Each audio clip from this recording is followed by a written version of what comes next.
Hi everyone, welcome back to the channel. Thank you so much for clicking this video. So today we're doing a review of Pokemon Legend of Arceus. Should you buy this game or not? Let's find out. After falling through a rift in space-time, you are found by Professor Laventon, and he kindly takes you to Jubilife Village. Eventually, you're recruited into the Survey Corps and are tasked with creating the region's very first Pokédex.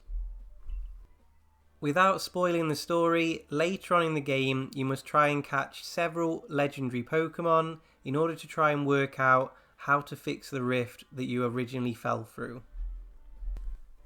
The story is definitely one of the weakest areas of the game, and for that reason, I'm going to score it 7 out of 10.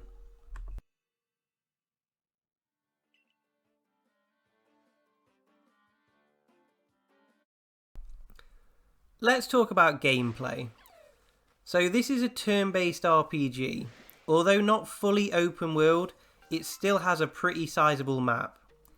Anyone who is familiar with the Monster Hunter series, you're going to recognise the mechanic of selecting an area, completing multiple quests, or simply catching and fighting as many Pokemon as possible before then returning to your base camp to move the story forward. Whether you're just catching Pokemon or you're battling, as long as your team are conscious, then they will all receive XP. Now obviously this does remove the grinding aspect of some of the older games. Some people are going to like it, some are going to dislike it. Throwing a Pokemon at a tree or at the ore on the ground will allow the Pokemon to harvest or collect the items, and then the Pokemon will return to your party.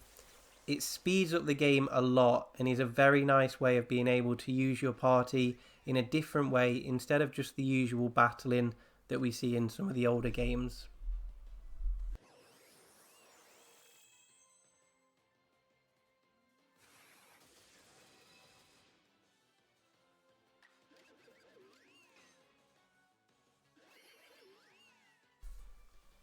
After each play session, you can speak to the professor and he will assess how many tasks you've completed, Pokemon caught, battles, etc.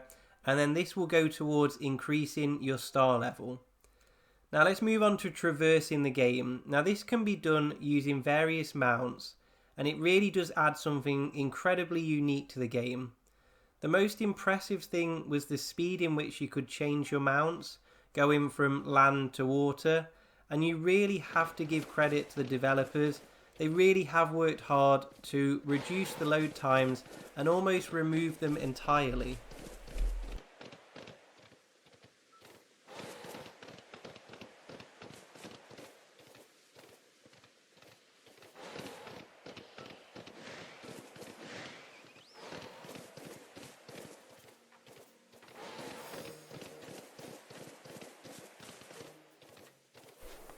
The one thing that does spoil gameplay is the never-ending classic JRPG side quests.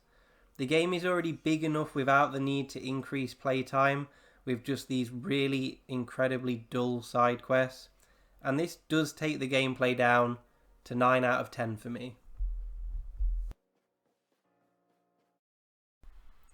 If you've watched any of my other reviews, you'll know I just love cel-shaded artwork. It's my absolute favourite, and it's no different for this game.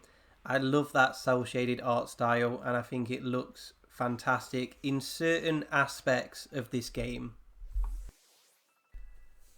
And when I say aspects, I mean the cutscenes, the battles, the animation of characters and Pokemon. They've all been done really well. I mean, you run through mud and the Pokemon's legs get muddy. There is some real attention to detail in certain places.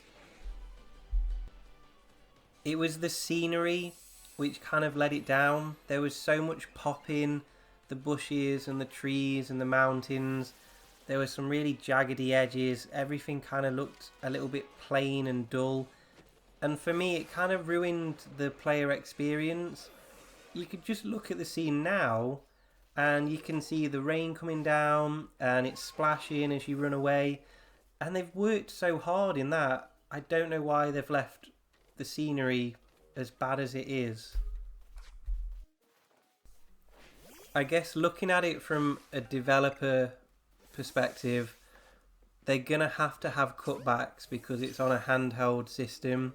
And if you want to have almost no load times or incredibly fast load times, something has got to take a hit. So obviously visually, they've had to leave a few areas a little bit bare. So from a developer perspective, I do understand that. But for me, it kind of does ruin that player experience. So visually, I've got to score this 7 out of 10.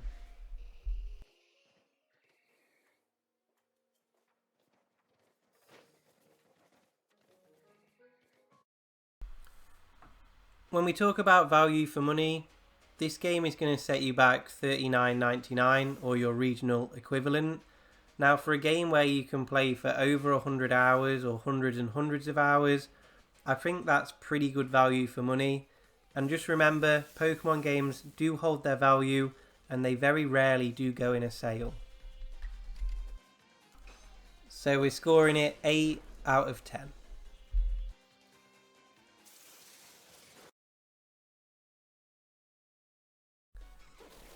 So just a few final thoughts. Now, I have been playing Pokemon since the mid-90s, and I have always dreamed of just being able to run around a huge open world, throwing Pokeballs and just battling with all of the Pokemon. And I've finally got that wish. It's happened, I don't know how long, 25, 26 years down the line, but we're finally there. Yes, some of the visuals do need improving. It could have done with a little bit of a better story as well. It didn't stick to that 30 frames a second. There was the odd stutter. But we're so close to having the perfect Pokemon game. And I really hope that they continue down this road of this new style of Pokemon games. Because hopefully, if they take that and just tweak those last few improvements, we're going to have the ultimate Pokemon game. Thank you so much for watching, guys. If you're new, do subscribe. If you do enjoy the channel, obviously give it a like, give it a comment. Thanks a lot, guys. See you in the next one.